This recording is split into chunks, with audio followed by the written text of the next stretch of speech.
नमस्कार दोस्तों, स्वागत है आपका हमारे YouTube चैनल पर जिसका नाम है परीक्षिता एकेडमी। और आज हम फटाफट सीरीज़ में बात करेंगे राष्ट्रीय अनुसूचित जनजाति आयोग के बारे में और मध्य प्रदेश राज्य अनुसूचित जनजाति आयोग के बारे में। हम सभी जानते हैं MPPSC प्री की यूनिट 10 में हमें विभिन्न आयोगों के बारे में पढ़ना है। इसके लिए हम फटाफट सीरीज़ लेकर आए हैं जिसमें हम कम समय में सारे फैक्ट आपको बताने की कोशिश करेंगे। तो दोस्तों, आपसे कहना चाहेंगे कि अगर आप हमारे इस YouTube चैनल पर नए हैं तो आज ही हमारे चैनल को सब्सक्राइब करें। हमारा वीडियो आपको पसंद आता है तो इसे लाइक और शेयर ज़रूर करें। और चलिए आगे बढ़ते हैं इसी क्रम में, बिना टाइम वेस्ट करे कम समय में हम सारे फैक्ट को जानने की कोशिश करते हैं। सबसे पहली बात तो जो राष्ट्रीय अनुसूचित जनजाति आयोग है यह एक संवैधानिक निकाय है, संवैधानिक आयोग है।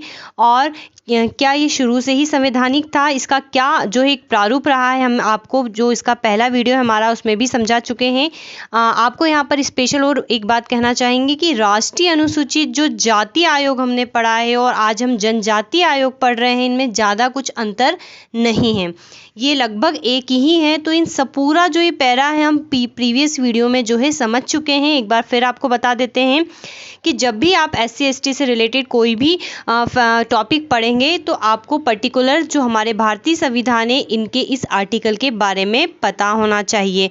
आर्टिकल 17 में आप जानते हैं जो है टचेबिलिटी को जो है उनका एडिक्शन की बात की गई है, उन्मूलन की बात की गई है। इसी प्रकार आर्टिकल 330 में लोकसभा में जो SC/ST के कैंडिडेट्स होते हैं उनके लिए आरक्षण की व्यवस्था है। आर्टिकल 332 में जो स्टेट लेजिस्लेचर अर्थात राज्य विधानमंडल है, विधानसभा जो है वहाँ पर उनके आरक्षण की बात है। आर्टिकल जो 341 है इसमें जो SC से संबंधित जातियाँ हैं उनकी लिस्ट बनी रखी है। इसी प्रकार ST से संबंधित जातियाँ जो आर्टिकल 342 में बना रखी है।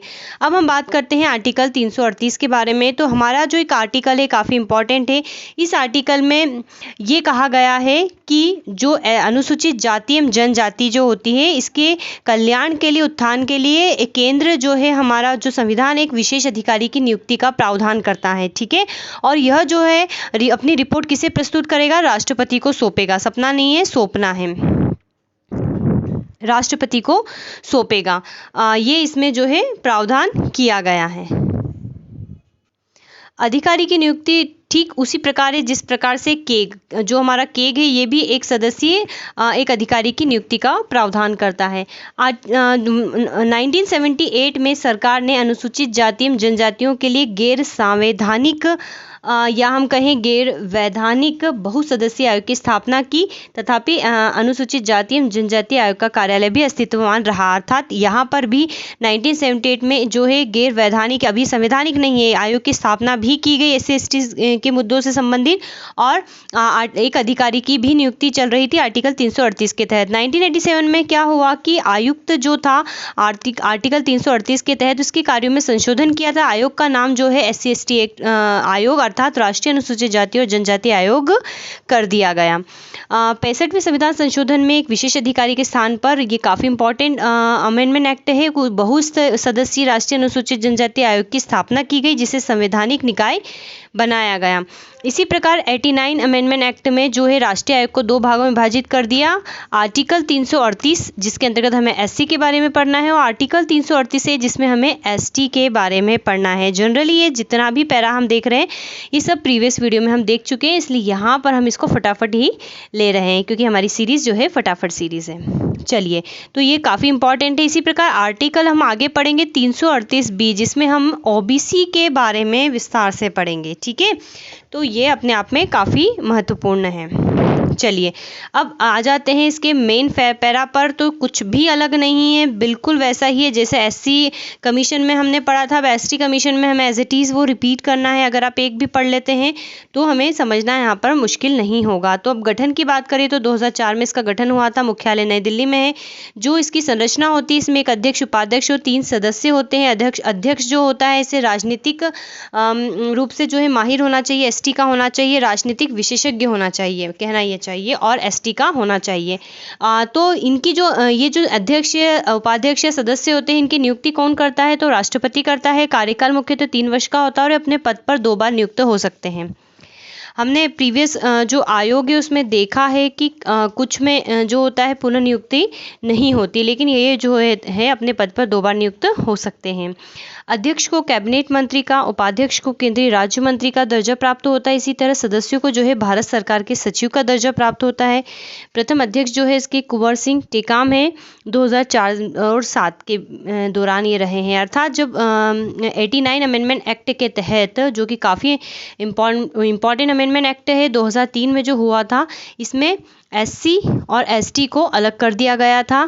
एससी के जो थे आर्टिकल 338 में है और ये जो है आर्टिकल 338 ए में है। तो उस समय जब ये अलग हो गया तो उस समय इसके जो प्रथम अध्यक्ष कौन थे? कुंवर सिंह टेकाम थे, और वहाँ पर सूरज भानु थे, किसके? एससी के प्रथम अध्यक्ष। आयोग को क्या है? सिविल न्यायालय की शक्तियाँ प्राप्त है। जनरली सभी आयोग को सिविल न्यायालय की शक्तियाँ प्राप्त है, अर्थात ये किसी को भी सम्मन भेज सकते हैं, अपने समक्ष प्रस्तुत होने के लिए ऑर्डर दे सकते हैं। और भारत में काफ़ी इंपॉर्टेंट फैक्ट है, भारत में अनुसूचित जनजाति शब्द का पहली बार जो प्रयोग हुआ था वो कब हुआ था? भारत शासन अधिनियम 1935 में किया गया था। और आयोग की कुछ क्षेत्रीय कार्यालय भी है, तो भोपाल, भुवनेश्वर, जयपुर, रायपुर, रांची और शिलोंग में है। सभी जानते हैं भोपाल मध्य प्रदेश में, भुवनेश्वर उड़ीसा में, जयपुर राजस्थान में, रायपुर छत्तीसगढ़ में, रांची झारखंड में, शिलोंग जो है मेघालय में आते हैं। तो आयोग के मुख्यतः 6 क्षेत्रीय कार्यालय भी हैं। आयोग अपनी वार्षिक रिपोर्ट किसे प्रस्तुत करता है? तो आयोग अपनी वार्षिक रिपोर्ट जो है राष्ट्रपति के समक्ष को प्रस्तुत करता है। अब यहाँ पर ये वाला जो हमने देखा है, ये वाला आर्टिकल और ये पूरा एज इट इज हमने जो राष्ट्रीय अनुसूचित जाति आयोग है उसमें भी सारे फैक्ट देखे थे। अब हमें यहाँ पर भी देखना है, और अंतर केवल इतना सा है कि ये आर्टिकल 338 ए है। अब यहाँ पर हमने इसको नोट नहीं किया है, ठीक है। सभी में आर्टिकल में 338 ए की बात की गई है। तो आर्टिकल 338 में गठन का प्रावधान है। तो फिर से हम फटाफट इस क्रम को देखते हैं। 338 में जो है राष्ट्रीय अनुसूचित जनजाति आयोग के बारे में जनरल चीज़ दे रखी है। आर्टिकल 338 A1 में दे रखा है आयोग का गठन, जो कि 2004 में हुआ था। 2 में दे रखा है आयोग की संरचना, हम देख चुके हैं, एक अध्यक्ष, एक उपाध्यक्ष और 3 सदस्य होते हैं जिनकी नियुक्ति राष्ट्रपति द्वारा की जाती है। 3 में जो है नियुक्ति बताई गई है कि जो कि राष्ट्रपति करता है। जो 4 है इसमें आयोग अपनी प्रक्रिया का विनियमन स्वयं करेगा, अर्थात आयोग की सेल्फ पावर दे रखी है। 338 5 में आयोग के कार्य कर्तव्य दे रखे हैं, और 5B का उसके अंतर्गत अगर बात करें तो आयोग अपनी रिपोर्ट जो है राष्ट्रपति को सौंपेगा, ये प्रावधान किया गया है। इसी प्रकार ये भी जो है आर्टिकल 338 A6, ये सभी आर्टिकल 338 A है। मतलब जब भी हमें ST पढ़ना है तो 338 A हमें पढ़ना है। चलिए, तो अब अगर हम इसकी बात करें तो 6 वाले की हम बात करें तो राष्ट्रपति आयोग की रिपोर्ट संसद के प्रत्येक सदन में रखेगा। 338 जो A जो 7 है आयोग की रिपोर्ट को संबंधित राज्य के राज्यपाल को सौंपेगा। आयोग को सिविल न्यायालय की शक्तियाँ प्राप्त हो। केंद्र अगर केंद्र ST से संबंधित कोई योजना या कुछ भी प्रोग्राम बनाता है तो इससे के लिए उसे इस आयोग से परामर्श करना होगा। ये जो है 338 9 में प्रावधान किया गया है। इसी प्रकार अब हम बात कर दिए, बिल्कुल वैसा ही है जैसा कि हम प्रीवियस देखा था। मध्य प्रदेश राज्य अनुसूचित जनजाति आयोग बिल्कुल मध्य प्रदेश राज्य अनुसूचित जाति आयोग के समान ही है, केवल इसकी स्थापना का जो है डेट अलग है। ये 24 मई 1995 है, वो 29 जून 1995 थे। संरचना इसकी वैसी ही है, एक अध्यक्ष, एक सचिव, 2 अशासकीय सदस्य। नियुक्ति इसकी की जाती है राज्य सरकार द्वारा। राज्य सरकार नियुक्ति आ रही है तो सिंपल सी बात है, ये वैधानिक आयोग है, ये जो है संवैधानिक आयोग नहीं है, ठीक है। ये अर्थात वैधानिक बोल सकते हैं या हम बोलते हैं सांविधिक आयोग है।